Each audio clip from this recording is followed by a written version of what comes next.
CoffeeZilla finally dropped a response, and I believe this is going to be his final response, which is good because I think everybody at this point is already burnt out with the whole Logan Paul topic. This is probably going to be the last time I talk about it as well, at least until some major development, which is probably going to happen within the next couple months. I don't know when, because I'm sure that there's going to be some people that are going to take Logan Paul to court because of all the issues that arose from this cryptocurrency coin or NFT stuff. Logan's looking at a lot of lawsuits, but I don't even know if they're going to fall through. We're going to have to wait and see. Nonetheless, though, CoffeeZilla ended up dropping his final video, and it's pretty interesting. CoffeeZilla ends up responding to the apology that Logan dropped on his second page, which, by the way, if you end up going over to Logan Paul's page, his second page, you will see that barely anybody saw this video. Only about 200,000 people saw it. I believe there was more people who saw it over at Twitter, but what about the audience here on YouTube?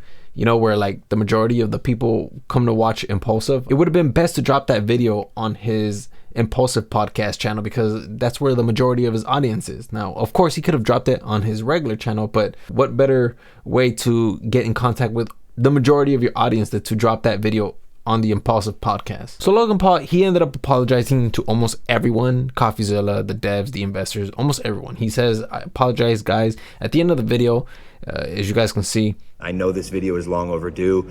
Here it is. I'm sorry, guys. I apologize for how this has unfolded thus far, and I want people to know that they can trust me and that I'll always take care of the fans and people who support me. I appreciate your guys' patience while we do our internal investigation, and I promise to be transparent and disclose any information we find out in the process. And lastly, thank you, CoffeeZilla. You have catalyzed this, and I am very grateful for your work and your investigation. And I mean that. The thing is that CoffeeZilla says that this is kind of like an adequate apology. There should have been more. And I agree with CoffeeZilla. He should have posted this everywhere because the people who need to see this video are probably not going to see this, especially since this video only got about like 200,000 views or 300,000 views. So I felt like the little things could have like really convinced and sold the idea that Logan really wanted to make a difference. And it makes sense because in the podcast, if you saw the podcast where he came out with Moist Critical and 3 other content creators, he talks about how he heard a rumor. He doesn't even know if this is true, but he did hear a rumor about how that team attempts to lowball certain people. One weird thing about the CryptoZoo story, though, that I encountered is that these guys are like hilariously cheap, which kind of casts doubt on the whole idea that he will refund, even though that's the right move here. I came across several instances where Eddie Ibanez and Crypto King are out of the picture, right? So you can't blame them anymore. And Logan and his team are dealing with like these the dev teams, and they just constantly are lowballing people, like, and trying to pay less for this disaster. Like, it's like a complete unmitigated disaster. It's a ticking time bomb on your reputation, and they keep lowballing dev teams, or like not paying them on time, or, you know, doing this or that. I won't say who said this, but I heard a rumor that that like the latest dev team that eventually quit, like, were talking to Jeff, and they were like trying to ballpark, you know, how much is it going to cost to finish CryptoZoo. This is before my story came out. And they're like, oh, it's like, you know, something like, I don't know, $500,000 or $750,000 to finish CryptoZoo. And Jeff reportedly said something to the effect of like, oh, that's too transactional. I don't want to do that. That's too transactional. What does that mean?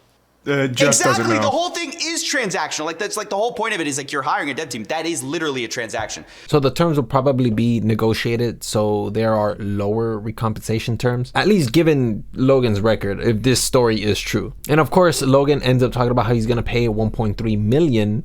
However, the thing is that, you know, there is about like 7.6, 6.6, 7.7. I don't know how much, but it's somewhere around that ball figure. And 1.3 it's a fraction of what that is. So for sure, there's going to be some lawsuits heading Logan's way, which is going to be pretty interesting. However, I could see that Logan, he's having a really difficult time apologizing wholeheartedly. He doesn't really seem to be thinking about people, and it really shows. He still seems like he's blaming people. And this is where Logan's new apology starts to ring more hollow.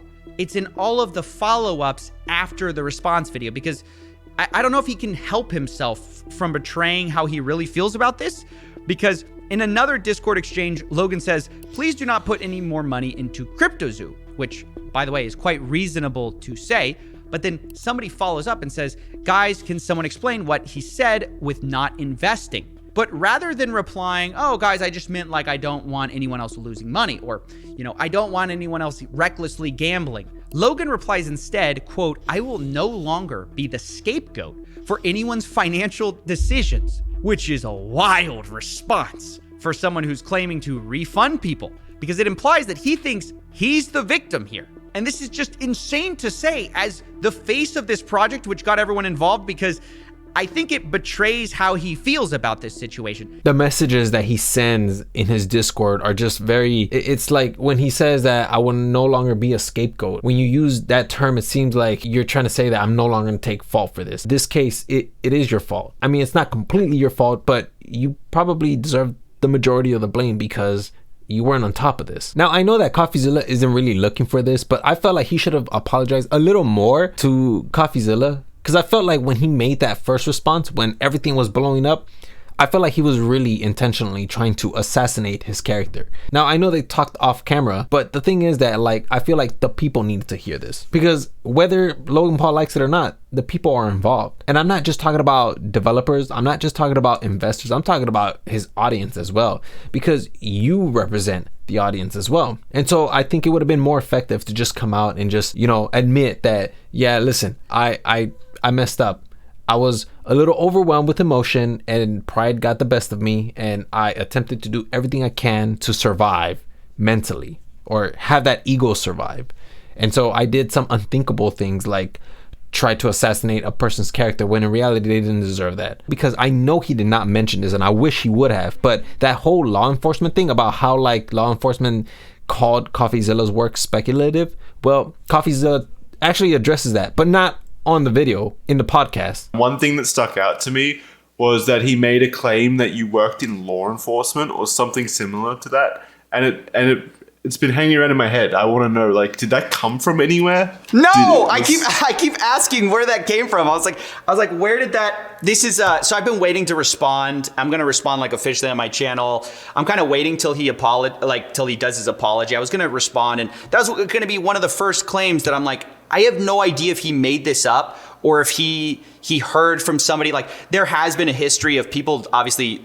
A lot of the people I cover on my show don't like me. So some of them post on these anon boards that I ripped them off, or basically they spread these rumors about me that aren't true. So I thought maybe that was the case. Maybe Logan fell for one of these silly little 4chan posts or something like that says I'm this bad guy. But no, it comes from nowhere. I've never worked for law enforcement, never tried to work for law enforcement. The only interaction I've had with them is exactly what I told you guys, which is occasionally my investigations will catch some eyes, and then I'll get asked hey, can you hand this over? You had this evidence in your video, where'd you get that? And I'll be like, oh, I'll help, I guess, because I want to see these people go to face justice. I put it in my video, so I'm like, yeah, sure, I'll give that to you. That led to, the only thing that's ever led to is an arrest. So I don't know how, I think he said the work is not rooted in truth, or it's speculative. So I literally don't know where this is from. I asked Logan about it. I didn't get any responses. And I don't know. How is that even an own? Even if you did work with law enforcement in the past, how does that invalidate anything you've said? I don't know if you watched it, Kaya. It was basically just a character assassination attempt. It was just attacks. So his thing was, he tried to work in law enforcement, but they said his research was often not grounded in truth or speculative, and then he just moved on from it. He didn't prove it or anything. There's no sources. There's no that sounds made up. We talked about this too on that video that I made on Logan Paul's first response. Even when I went to go do the research, I couldn't find anything. The only thing I found was this Motherboard article on Vice that talked about these cryptocurrency vigilantes, and CoffeeZilla happened to be in that article. And even then, when they were talking about the law enforcement segment, CoffeeZilla just kind of gave a cheeky answer saying, oh yeah, I can't talk about it, to make it seem like he was under a case and he couldn't talk about it. So I guess that was just him and his humor. He wasn't being serious about that, but I thought that was pretty interesting. I don't know. Only time will tell, and we'll see how this steers. And yeah, man, hopefully you guys learned something today.